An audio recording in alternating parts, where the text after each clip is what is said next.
It's time for the match preview. We're going to be discussing Plymouth Argyle versus Luton Town. Friday night, under the lights, Luton Town head to Home Park. And with me to discuss this game, we have my co-host, as always, Mark Ryman. How are you getting on this evening, Mark? Yeah, I'm good. It'll be good to go to Home Park, won't it? First time since League Two, I believe. Oh, right out the bat. Wrong. No, we played them in League One. Oh, no. Oh, did we?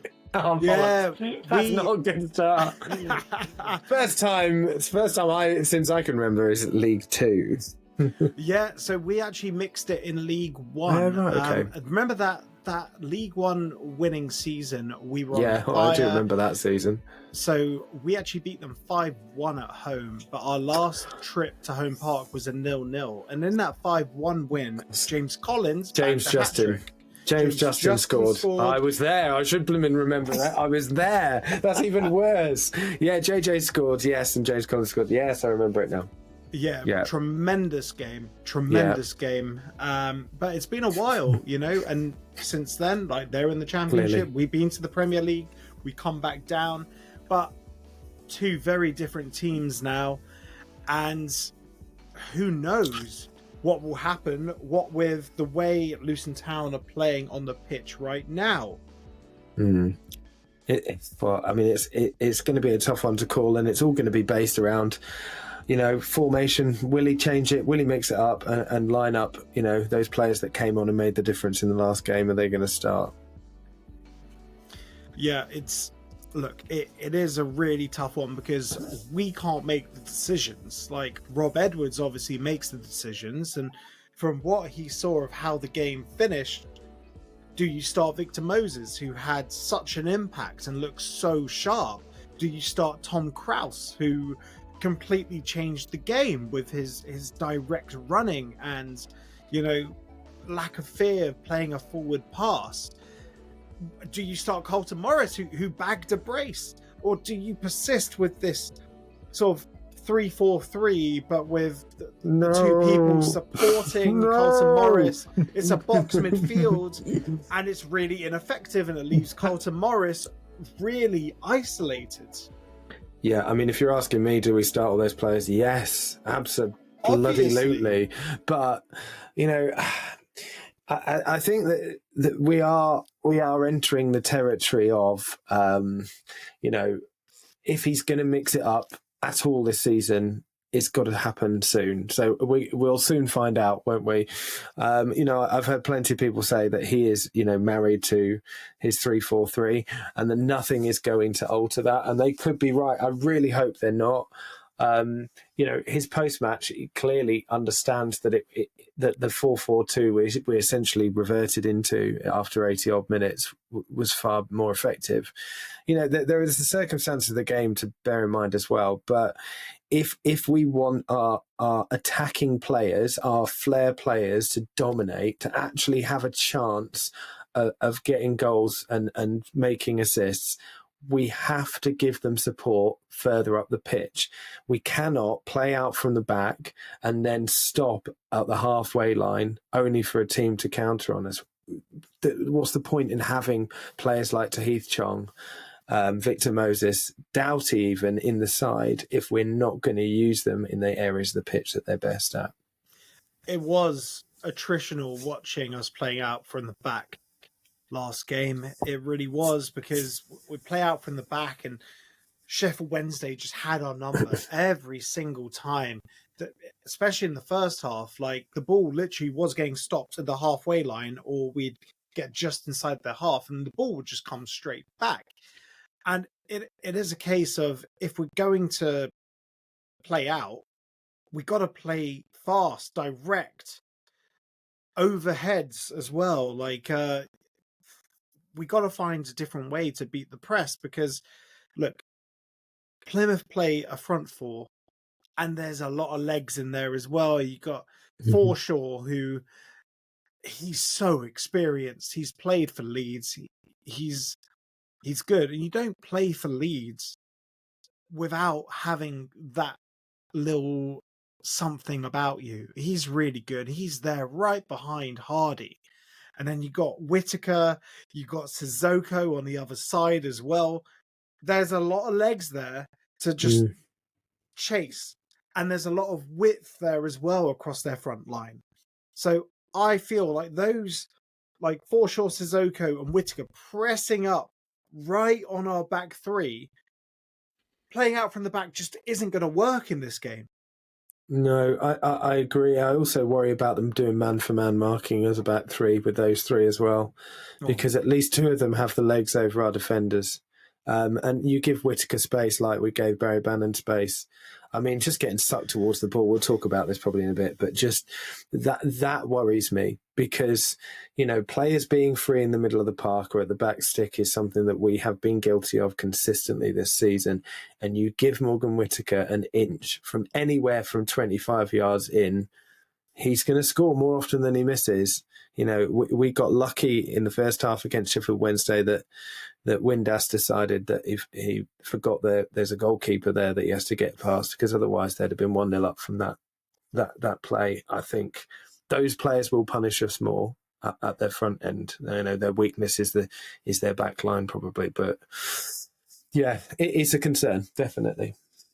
Yeah, well, Wayne Rooney has brought in this new style of play, and to be honest, since they're, you know, a very close, tight game against West Brom and actually beating Sunderland, which no one thought would be possible,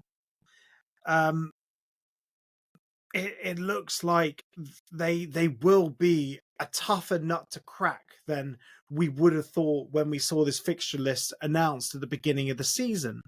Obviously, we've seen Luton play now. We've seen Plymouth play a little bit more, and they've improved. Whereas, you know, I'd say our best performance came as 10 men against Pompey. Whereas we have been relatively lucky to escape with 6 points from the previous 2 games. Yeah, I agree. But I would also say, actually, my if I'm going performance-wise, or bits of games up to the equaliser against QPR was probably our best. It probably was. And that's what makes the last 2 games even more disappointing, because even though we've won them, actually, we haven't played like that since maybe the last sort of 5-10 minutes on Saturday, I guess. But it was a different game, a very different situation. But yeah, you're right. I think most Luton fans would probably agree that home park's a tough place to go, right? I'm not going to... You've probably got the record there. Clearly, my memory is not as good as I think it is. Anyway, completely forgetting the league. I didn't forget the League One season. No one forgot that season. But I'm pretty sure our record at home park isn't amazing. I don't remember us winning many times there anyway, so it's never going to be easy. I don't rate Rooney as a manager. I don't, but he has got a tune out of players, and they still have some very dangerous players. And I think that it's not to be taken lightly. I mean, we'll probably talk about what lineups there are. I just really hope that the least that Rob Edwards decides to do is make sure that Krauss is in there as a double pivot with Nakamba, because that will alleviate at least some of the problems. I'd rather it not just be those two, but if it has to just be two, then for me it's got to be, and then we've got to put the attacking players in front of them. And I also really hope that we don't just swap like for like, because I feel like for Eli and Morris, that is. So I feel like it's really harsh on Eli. He's clearly out of form, but then playing him isolated on his own up front is not going to help that. He needs to score goals, which means he needs to have service in order to do so. And if we just put Morris there instead, we're going to have the same problems with a different player. Morris arguably better at holding the ball up, but you know, I just think that's harsh. You need to play them both together, but we do have an embarrassment of riches. But it's about playing the players close to each other, like Elijah and Carlton, so they can feed off each other. Remember, this is 21 goals between them, you know, in the Premier League last season. And they can play together. They showed it from the Championship promotion season in 22-23. They can. And Morris is the hold-up player. You can bring Elijah into play, and then Elijah can, it just essentially spreads the burden of the back line. Like against Sheffield Wednesday, it was so painful watching the ball go up to Elijah, 3 players converging on Elijah, and then the ball just goes straight back towards our goal. But while I do have the form in front of me as well, so the last 8 games that we've played, Plymouth, Luton have won 4, drawn 2, and Plymouth have won twice as well. So our form at home park is actually very good. The last game was at home park. That was a 0-0 that we discussed earlier. That was in League One. Prior to that, August 2016 at home park, we won 3-0. And then the season before that, again, a 1-0 win for Luton. And then the season before that at home park, a 1-0 for Luton. So we are good at home park. The only 2 wins from Plymouth, 2014, so that was our first season back in League Two, and they did beat us at Kenilworth Road. And, well, both their wins have come at Kenilworth Road. So the season after as well, they beat us 2-1 at Kenilworth Road. So we definitely do have the form on our side. They haven't beaten us in nearly 10 years. So it's 9 years. I wonder if I'm just showing my age. We're both similar ages, and all we're thinking about, or all I'm thinking about, is the Joe Kinnear days back in the old Div 3, because then it was a tough place. So maybe that's just still stuck in my head that Plymouth are the team to beat home park. But yeah, better form than I thought, definitely. Yeah, well, obviously, prior to 2014, we didn't play them for a long time. I'm pretty sure the last time we did play them was in 2001 with Paul Sturrock, and those were great times, weren't they? That promotion battle was a fantastic season. Yeah, when you've got someone like Jean-Louis Valois playing for you and scoring from the halfway line, then it's a good season, right? Well, it wasn't just Jean-Louis Valois, it was the entire team, having Emerson Boyce, Matthew Spring, Matthew Taylor. Carl Griffiths for the very beginning of the season, without doubt, one of the most clinical strikers I've ever seen play for Luton, along with Rory Allen, actually. Steve Howard, Dean Crow. I think Dean Crow was there as well. Oh, that was just such a ridiculous team. Kevin Nichols. How did I forget Kevin Nichols? Chris Coyne, Russell Perrett. Wow, I just love mentioning those players, because that was without a doubt, that season was when I fell in love with football. But back to the matter at hand. Yeah, come on. Stop distracting me. Sorry. Yeah, let's talk about Friday, shall we? Yeah, let's talk about Friday. So you don't rate Wayne Rooney, but it's very... Nope. It looks likely that Plymouth are sort of moving into a team under his sort of style now. They're playing a bit better football. It's interesting. They set up with a back 4. Do you... okay, how about we talk about our formation now? Because it's very likely we're playing this 3-4-3 with the box. Again, with 4 central midfielders. Do you think our front, I want to call it a front 5? I don't even know what it is. Like Elijah with Clark and Chong behind him, and then Louis Walsh and Liam Walsh and Nakamba. Yeah, that's sort of a front 5, isn't it? Sort of. Are they going to trouble the sort of back 4 with a holding midfielder? Because they have a double pivot, actually. Yeah, they do. I think we're gonna, if we do play that system, I think we're going to struggle in the same way we did against Wednesday, in that they'll be able to cut things out at source. I don't think we'll see Chong on the ball as much. He looked cut adrift in that game and angry as well. And Clark was pretty anonymous as well. We all know what he can do, but I think that's the biggest problem, that they'll just cut it out at source from the halfway line and stop us playing. I also worry about the back 3 without Bell. I I mentioned this before we knew his injury. Let's hope that hamstring isn't too serious. I think it's weeks is what I've seen online. Let's hope it is weeks and not any longer. Because if we're playing a back three, we need a left-footed centre-back, and Mengi is not a left-footed centre-back.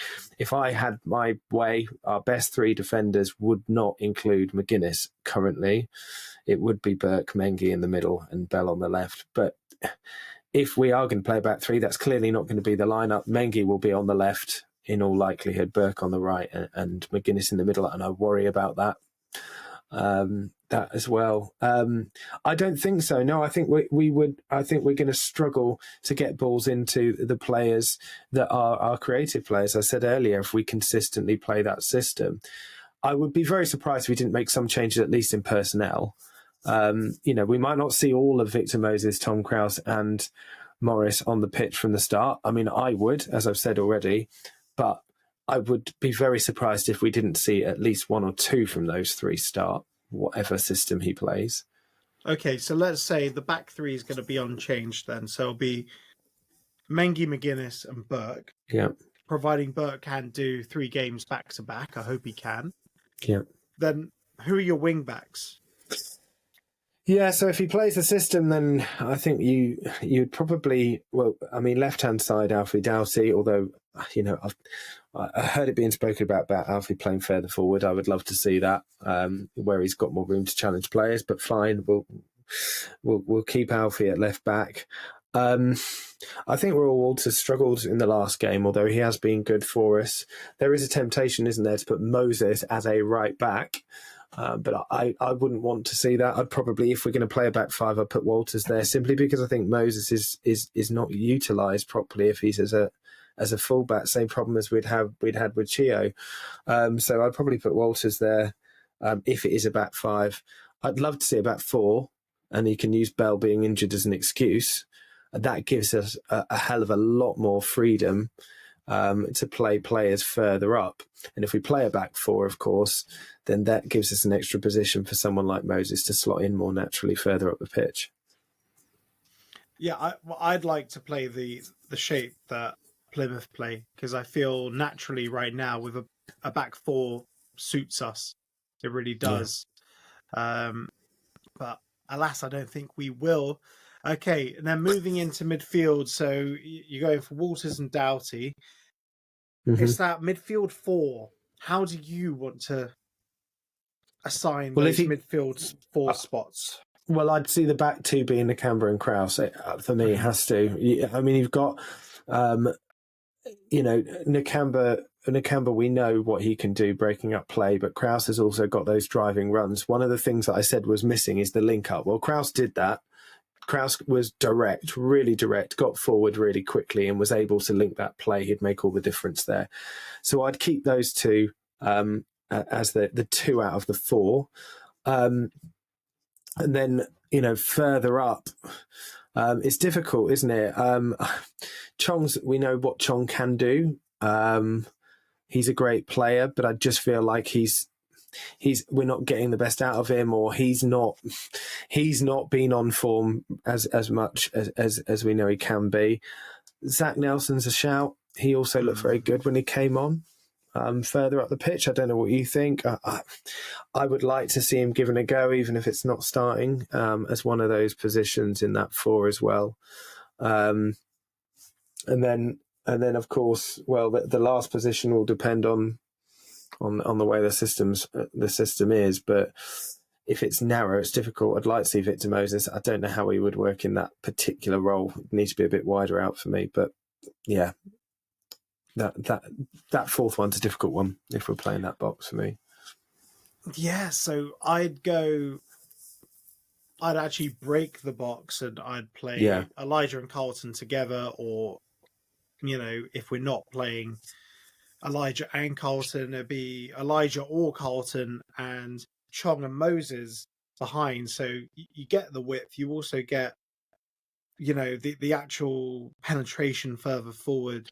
But I agree with Nakamba and Krauss, by the way. I think that's a tremendous double pivot, because you've got ball progression from both of them. You've got steal and the ability to break up play as well. it's those two players behind Elijah that are really problematic. They really are. We just don't have the players to suit the system. We said this in the phone-in. It doesn't work because we don't have those players. We mostly have naturally wide players, and we're not playing a wide system, or at least. And actually, interestingly, you know, all of our attacks, when we do look dangerous, in every game we've played, have always come from out wide. Nearly all of them have done. Yet we insist on playing narrow play through the middle. You know, we've got wingers. You know, for me, Doughty's probably would be better served as a winger. We know Victor Moses can play as fullback, but as wing back rather. But we'd all rather see him, you know, up there, considering how good those crosses were. And you're right, they've got a Morris and Elijah together for me as well. Completely agree. Yeah, and from his crosses as well, you want both of them in the box. You want Morris and Elijah in the box because those crosses were insane. And like it was bypassing the near post, it was going to the back post. You want one of them near post, one of them front post, just in case the ball, you know, comes back across. They were so good. They were tasty crosses, and I want to see more of that. But you know, maybe he needs to, you know, find his feet a little bit more before he actually starts. Oh, but you're feeling confident about this. You're backing the win. I am backing the win. You've got to try and be optimistic about these things. I mean, we did win 2 games in a row, and you'd hope that at least the confidence levels in the squad are going to go up as a result of that. I still think, you know, I still think we're finding our feet, and Edwards needs to show his adaptability at the start of games. You know, fair play to him. The subs were great, and they are what won us the game. So you've got to give Edwards credit for that. But I would like to see us start games and halves as well, first and second halves, a hell of a lot better than we currently do. So I'm backing us for the win. But if we don't start improving how we start games, we are going to be in trouble against some of the, no disrespect to Plymouth, top sides in the league. We really are. I'm backing the win because I think our away performances have been better than our home performances. Preston, but we got done against the run of play on the counter. You know, again, that cut back to Will Keane where he was just in acres of space. Hopefully, stuff like that, we can cut that out. We have been better defensively the past 2 games. Millwall was a tremendous performance. And Pompey was a great performance, you know, with 10 men, you know, really up against it. So, yeah, I'm backing the win purely because we have been better away from home. I don't think it's going to be a vintage performance once again. But at this point, until we find our feet, it's about just grinding out those wins, isn't it? Oh, absolutely. I mean, if we can start moving our way up the table and take some of the pressure off that way, it will make a big difference, especially in preparation for what we've got in, you know, just before and after the international break. We've got Sheffield United just before it, and then we've got them lot just after, haven't we? And Sunderland, I think, as well. I'm trying to remember the order of all those games, but there's all those teams coming up. It's some big games that we need to find some form for. Yeah, we have a horrible run. So it's Plymouth, then Oxford, then Sheffield United before international break, and then Watford, Sunderland, Coventry, West Brom. Awful. Yeah. It doesn't get easier, and we need points on the board before that run comes. We don't just need points on the board. We need to be in form. We need to be in form. Yeah. We do. Yeah, 100% we do. Yeah, but that's probably us done for this match preview. If you've enjoyed it, please remember to like the video. It really helps the channel. And subscribe for even more Luton Town content. And a big thank you to our audio partners, Blackstar Amplification and Carry On, for keeping us sounding great. And a big thank you to our podcast sponsors, The Record Shop in Amersham. If you're in Amersham, go check them out if you're a vinyl collector, because you won't be disappointed. But that's it. And come on, let's look forward to Friday night under the lights at Home Park. Most importantly, come on, you Hatters.